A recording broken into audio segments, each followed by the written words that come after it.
What's going on, guys? Welcome back to the channel. It is Wednesday over here, August 23rd, and on this post, I will be giving you guys my take on Cardano since it has potential to continue dropping further, but it is in a bullish setup right now, which I will get more into in the video and see the bulls, if the Cardano bulls can actually pull this off and avoid dropping to its previous low of about 10 more percent, about 10 more percent down. So still quite a bit of downside if the bulls cannot pull this off.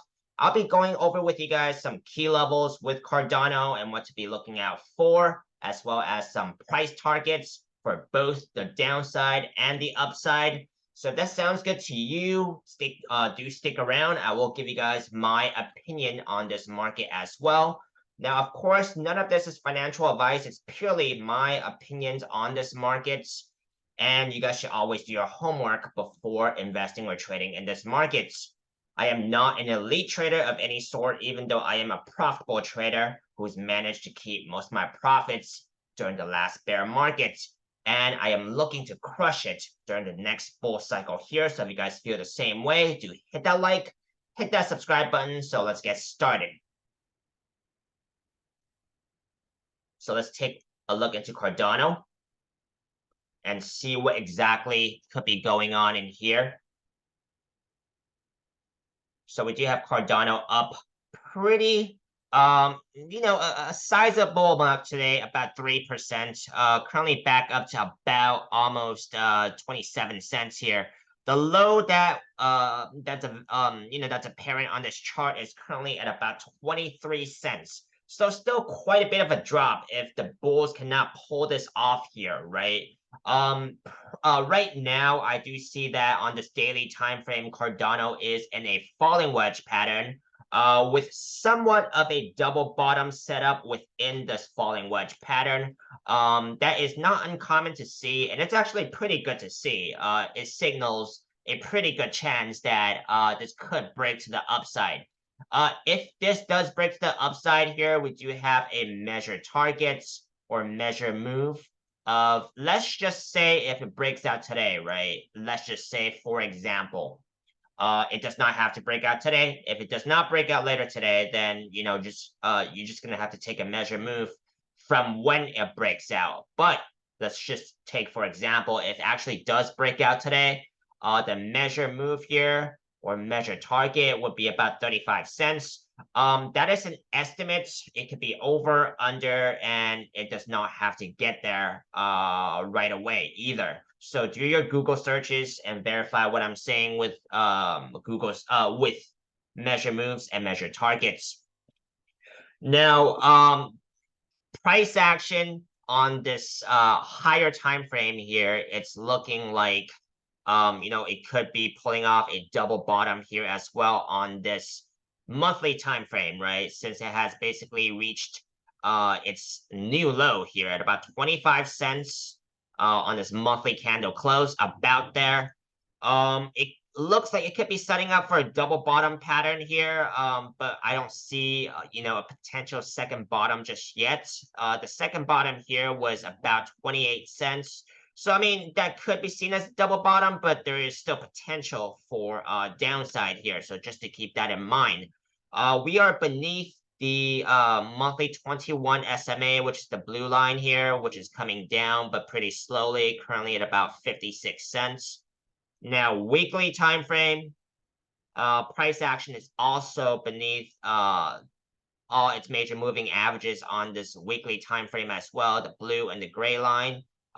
Which is at about that 35 cent area. So if the price action does break this falling wedge, it would basically retest that area, and let's see if it can actually, reclaim those levels and hold above it. 3-day time frame here. Currently it is still beneath all major moving averages, 21, 50, and the 200. So basically, I think the focus here is on the daily time frame. It is still beneath all major moving averages on this daily time frame as well, but I mean, it starts with the daily time frame if you want to, if you want to see what it actually translates into on the higher time frames here, and the daily would be like, the shortest of the higher time frames, at least in my opinion. Now, what do I actually think of this market here is, well, if the price action actually breaks this falling wedge pattern, this bottom trend line here, we do have the potential to rechart the bottom trend line here. I do expect maybe still a bounce if actually comes down to retest this low at about 23 cents. Now a bounce is not exactly going upwards from there, not necessarily. It could be a bounce before continuing downwards as well.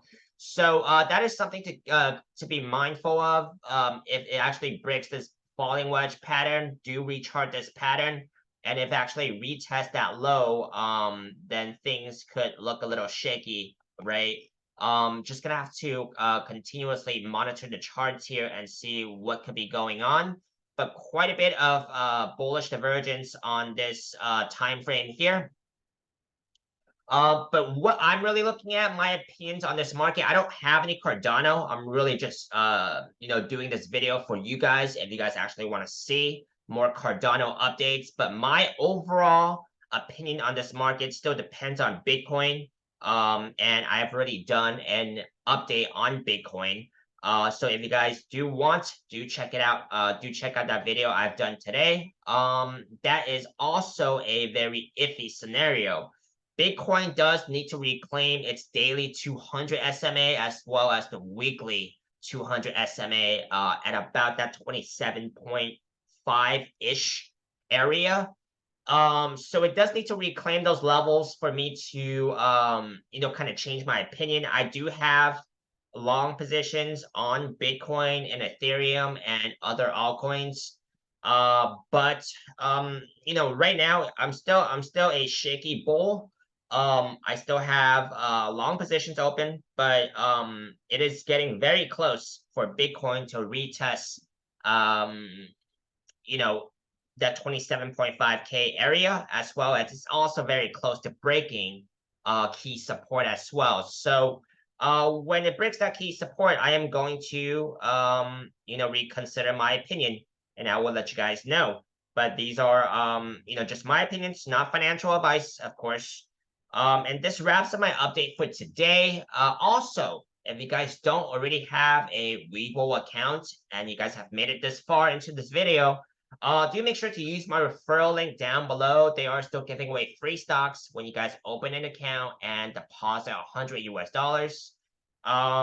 They're still giving away free stocks value from $3,000 to $3,000, and I will also get a referral bonus if you guys sign up under me. So that does support the channel. I've used Webull as an exchange before, and they are a great exchange for beginners for trading both crypto and US stocks. But with any exchange, I would not leave most or all of my money on any one particular exchange. I would definitely spread my money around several exchanges, having seen exchanges having gone down recently, right? Now, this wraps up my update for Cardano.